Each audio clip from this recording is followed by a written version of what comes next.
प्यारे व्यूअर्स, ये किसके लिए गंदगी और किसके लिए ख़जाना है, मतलब दौलत है। और ये आप वीडियो में देख रहे हैं कि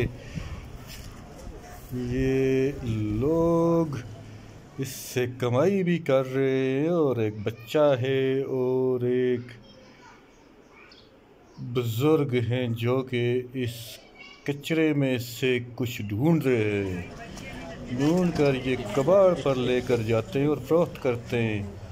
बहरहाल सबसे बड़ा सवाल ये है कि क्या इनके पास इंतज़ाम। ये एक बीमारियों का गढ़ भी है। अख्तर नईम इस बच्चे से पश्तो में कुछ सवालात कर रहे हैं, देखिए और सुनिए।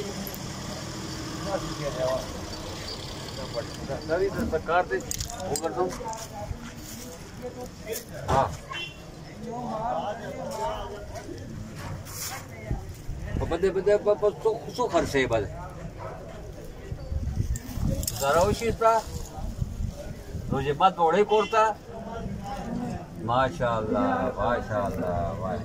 हकार दे बच्चा मजदूरी खश है देखा ना अगर पूरे अगर दा कार वाला है देखा ना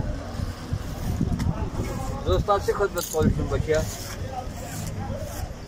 जरूर रिटर्न तो सरा हाँ खुशहाल होते बच्चे खुशहाल होते अल्लाह खबर जरूरी रखी हो खबर जरूरी रखी दवा को ताला पारा खा अस्सलाम वालेकुम सर हो गया।